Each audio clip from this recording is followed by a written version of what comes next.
عملت حلقة قبل كده اتكلمت فيها عن الزمالك وقلت ان الزمالك صعب جدا ان هو ينافس خلال الفترة اللي جاية على البطولات نتيجة لان قوام الفرقة عنده مش موجود. وطبعا صفقة احمد القندوسي اللي الاهلي عملها فيها اسئلة كتيرة محتاجين ان احنا نجاوبكم عليها علشان خاطر تبقوا عارفينها. لكن في البداية خليني قبل ما اخش في تفاصيل صفقة القندوسي وازاي الاهلي نجح في ان هو يخلص صفقة مهمة من نادي الزمالك، خليني اشرح لك الفرق ما بين انك يكون عندك هيكل للفرقة وما بين انك انت يكون عندك تدعيمات، لان هي دي الازمة الحقيقية اللي موجودة عند نادي الزمالك. يعني ايه الكلام ده؟ خلينا نتفق ان الزمالك محتاج هو او اي فريق عايز انه ينافس على بطولات ان يكون عنده قوام ثابت يقدر ان هو يشتغل من خلاله، ويحصل له بعض التدعيمات للصفقات اللي ممكن تكون موجودة عنده. هل الكلام ده حصل في الزمالك؟ لا. حصل في الاهلي وهجي لك واحدة واحدة كده ونتكلم مع بعض على كل حاجة خاصة بهيكل تيم نادي الزمالك. النهاردة يعني ايه هيكل الفرقة؟ يعني بمنتهى البساطة انت عندك تشكيلة اساسية هي تعتبر بالنسبة لك رقم واحد، كلها تبقى لعيبة مميزة في ال11 لاعب اللي موجودين عندك وبيشاركوا بشكل اساسي.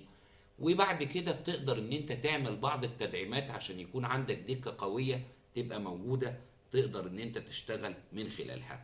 الكلام ده بقى تعالى طبقه على الزمالك، هتلاقي ان انت ما عندكش اكتر من 3 او 4 لعيبة بالكتير قوي في الهيكل الاساسي اللي موجود في الفريق تقدر ان انت تشتغل من عليه. عشان كده انت لما تيجي تفكر في ملف صفقات في الزمالك، انت هنا ما تقدرش تقول انا بعمل تدعيمات، لكن انت هنا تقدر تقول انا بعمل هيكل فرقة او ببني فرقة وبعد كده افكر في التدعيمات. انت النهاردة عندك زيزو، عواد، حسام عبد المجيد، ادي 3 لعيبة ممكن يكون يضاف ليهم اللاعب الرابع اللي هو فتوح، وشوية ممكن يمشي دونجا لو انه لسه بعيد كتير عن مستواه اللي معروف عنده. يعني انا عديت لك حوالي 4 أو 5 صفقات. هنا ما اقدرش اقول ان ال4 لعيبه دول او ال4 عناصر اللي موجوده في تشكيله الزمالك دي تقدر ان انت تقول ان هي دي الهيكل اللي انا هبني عليه الفريق. لا، لازم يكون عندك هيكل الاول. تعال الناحيه التانيه بقى عند الاهلي وشوف الوضع مختلف بشكل عامل ازاي. انت بتتكلم في شناوي، بتتكلم في عبد المنعم، ممكن يكون خط الدفاع شويه محتاج بعض التدعيمات، لكن اللعيبه اللي بتأدي بشكل اساسي سواء ياسر ابراهيم او رامي ربيعه، وبرضه دخل معاهم خالد عبد الفتاح ممكن يلعب في المركز ده لانه كان موجود في سموحه، الهيكل قوي جدا. تتكلم على ناحيه اليمين بعيدا عن محمد هاني لان مستواه طبعا مش ثابت زي ما انتم عارفين، بس بتتكلم على اكرم توفيق ان شاء الله يرجع من الاصابه، بتتكلم على خالد عبد الفتاح لو شارك كباك يمين، ده هيكل محترم تقدر ان انت تشتغل بيه.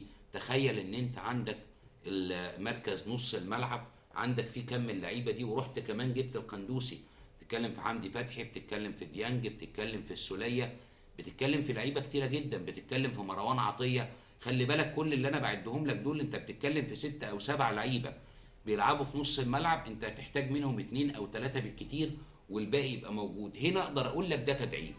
ليه؟ لان عندك هيكل اساسي هيشتغل، والبديل اللي موجود على دكة البدلة هو بنفس الكفاءة اللي موجودة فيها في هيكل لاعبي النادي الاهلي. عشان كده صفقة قندوسي صفقة مهمة جدا، وده اللي هكلمك عنه دلوقتي بالتفاصيل.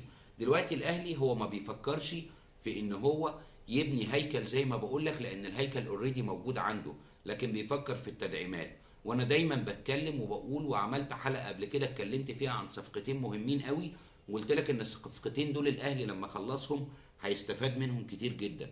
صفقة خالد عبد الفتاح وصفقة مروان عطية. ليه؟ لان الاتنين لعيبة دول هم لو ما كانوش افضل من اللي موجودين، هم من وجهة نظري الشخصية افضل من اللي موجودين في تشكيلة النادي الاهلي، لكن اقل ما فيها هيكونوا على نفس المستوى. وبالتالي انت هنا بتعمل صفقات مهمة وصفقات ناجحة، ما بتجيبش لعيبة تعبانة وتقول بس عشان خاطر ابقى عملت صفقات.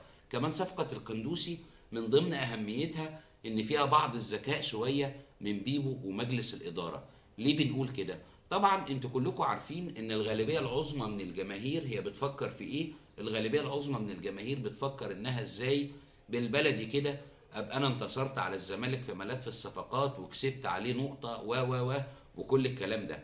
طبعا ملف المهاجم الافريقي مش موجود، ومش هيكون في مهاجم افريقي موجود داخل النادي الاهلي في صفقات الانتقالات الشتويه، لان سواء سوزا او سواء موليكا من قبليه، الاتنين مطلوب فيهم مبالغ ماديه كبيره جدا، صعب ان الاهلي يدفعها. بتتكلم في مبالغ تتجاوز ال3 و4 مليون دولار، سواء بالنسبه للانديه بتاعتهم او بالنسبه للمبالغ الماديه اللي هيحصل عليها اللاعبين. يبقى دي صفقه بتحاول انها تهدي شويه من الاجواء المتوتره ما بين مجلس الاداره والضغوط اللي بيعملها جماهير النادي الاهلي على السوشيال ميديا بخصوص التعاقد مع المهاجم. فصفقه قندوسي دي هتخلي الامور بالنسبه له تهدى شويه للجماهير، لانها طبعا حاجه كسب بيها الاهلي بونت على الزمالك. طب القندوسي هيشارك في دوري ابطال افريقيا ولا مش هيشارك؟ القندوسي هيشارك، لان كلكم عارفين ان لوائح الاتحاد الافريقي بتقول ايه. بتقول اذا اللاعب لعب لو حتى دقيقه واحده مع النادي بتاعه في مسابقات تحت مظله الاتحاد الافريقي، ما بيشاركش في مع النادي المنتقل اليه. فبما ان النادي اللي موجود فيه القندوسي لم يشارك ولا في دوري ابطال افريقيا ولا في الكونفدراليه الافريقيه في النسخه اللي موجوده حاليا، يبقى ما فيش ما يمنع من مشاركه القندوسي في مباريات افريقيا. طب هل هو هيتواجد مع الاهلي في كاس العالم للانديه؟ مش هيتواجد مع الاهلي في كاس العالم للانديه. ليه؟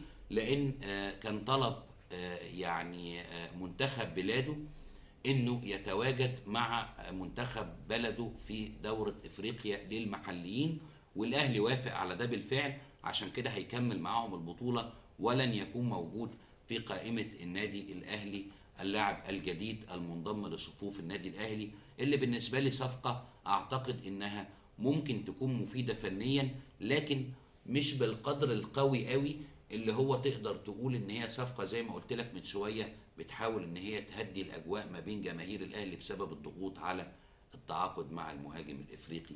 اشوفكم في حلقات جديده.